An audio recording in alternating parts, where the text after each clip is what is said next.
Cooper decides to go live with Ariana because he doesn't consider Tommy's house as his home. Tommy knows that this is a bad idea but doesn't meddle much. Ariana takes him to her house and leaves him in his room till he feels better. Monty is in a meeting where he gets an offer to invest $300 million in new oil wells along the Valverde Basin. This is a large-scale operation that involves a lot of risks, so Monty needs to think about it. Tommy is at lunch with Dale and Boss. He tells Boss that he can start working on the oil site by using the crew that comprises the gangsters so they can threaten the drug dealers.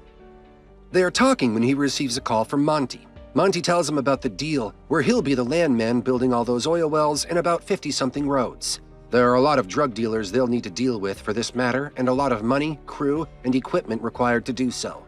Monty is paying with his own money this time and tells Tommy he will receive whatever he needs on time. After getting Tommy on board, Monty goes back to the businessman and convinces him to cave into a deal where Monty receives the higher profit. Since the oil business is already a very risky one, Monty is playing with high stakes in hopes of overshooting with a boom in oil prices. Angela and Ansley are driving back from the gym as they talk about Ansley skipping 1 week of school to build anticipation. They see an old age home on the way, making Ansley sad about the children leaving them there till they die. Pretty amusing how a 17-year-old had no idea what an old age home is and how the parents there are practically abandoned. Angela tells her they should go visit them. However, in the lounge, everyone is sitting still or getting bored. They practically spend their days sitting there waiting for either food or nap times. Angela decides to help them out and leaves to get some arts and crafts supplies and games. After buying some drinks and snacks along the way, she comes back and creates a whole party with the elders. The caretaker lady comes in questioning why they are drinking, but Angela counters that they already have no life in there, so they should be allowed to drink freely till they die. After hearing about their nap time, the mood dies, so Angela and Ansley decide to leave. However, the woman comes out behind them and asks Angela about the timing for yesterday, because the elders want her back. Angela tells her she'll be there at 11 and won't let anyone interfere with how she entertains them. Tommy brings the crew and equipment to start working over when the drug dealers visit again, telling them they can only work once they pay them back. Tommy tells them not to consider themselves the bosses, as the real bosses will confront them soon. The guy points a gun at Tommy, making all the crew members point guns at the two guys. Being outnumbered, the drug dealers take their leave. Tommy then drives back when Angela calls him from the Patch Cafe, telling him to join her while Ansley has gone to a party with her friends. Tommy tells her he'll be there in a while. When Tommy reaches the cafe, Angela is busy winning bets in the playing pool by distracting the men with her body on their turns. Once Tommy comes, she leaves to get drinks with him and then dances with him as she tells him about volunteering in the old home.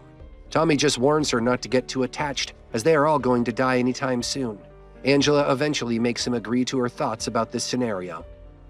Ansley is enjoying the party, while almost all the guys from the football team already have eyes for her. However, Ansley is already interested in quarterbacks and tells her friend she is going to get Ryder Sampson, the quarterback of the school. She is going to go too. Ansley decides to shoot for him, and he doesn't mind that either. He offers her cool beer from the trunk of his truck, so Ansley goes with him. As they talk, she tells him she wants to major in philanthropy, but Ryder is confused about it being a degree or not. Ansley then shares her thoughts about getting a rich quarterback husband and to shelter that money from Texas. A foundation would be the best solution. They won't have to pay income tax to the government and will get tax rebates while spending on the actual needy rather than relying on the government for it. Some crazy thought processes this woman has run through her head, though. Perfectly Angela's daughter. Cooper is sleeping in Ariana's bed when he wakes up from the pain. After getting some painkillers, he walks out on the couch to tell her to come to sleep in the bed as he feels unfair about it. He promises to behave, but Ariana already trusts him for that. While laying in bed, she makes him hug her as she hasn't been hugging ever since the funeral, and crawls whilst going to sleep. Tommy is sleeping while Angela is busy looking at her phone. Waking him up, she tells him Angela's location hasn't moved from a spot for a while, and she is usually a ferret at parties. Having a secret GPS and then sending your husband forcefully to pick her up is great Angela move. She has to hand over her phone to Tommy for that, but she doesn't want that much privacy leaked. After telling him multiple times to not look at the texts and pictures, she gives him the passcode. The two continue to bicker, but Tommy reminds her that it is his love for her that he is going right now rather than strangling her for waking him up. Ansley and Ryder are getting intimate in the back of his truck when Tommy reaches there and throws him off of her. Ryder gets hit by Tommy, but is somehow decent and respectful to Tommy, showing he is not a brat. Tommy keeps throwing comments to Ryder which are more amusing than insulting. While he walks back to the car, we see someone keeping an eye on him from afar.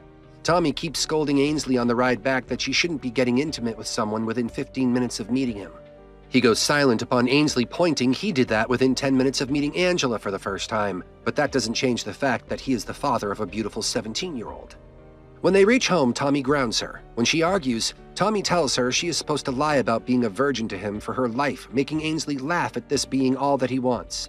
He then tells her about the GPS tracker, which Ansley knew, but forgot to move around because Ryder was so hot. Tommy reminds her that it is the truth making her laugh, and say she got lost in him reading her Bible stories. In the morning, Cooper and Ariana wake up, and Ariana kisses him in the moment till the ringing of the doorbell brings her to her senses. Nate and Rebecca walk in telling her to sign the settlement papers or they won't give the other two families their money either. Cooper walks out, surprising Rebecca and Nate, both for different reasons. Ariana wants Cooper to look at the papers, and while he does so, Rebecca asks who he is. Hearing the name Cooper amuses her to the core, realizing Cooper Norris is here, as she lazily says that they have been looking everywhere for him.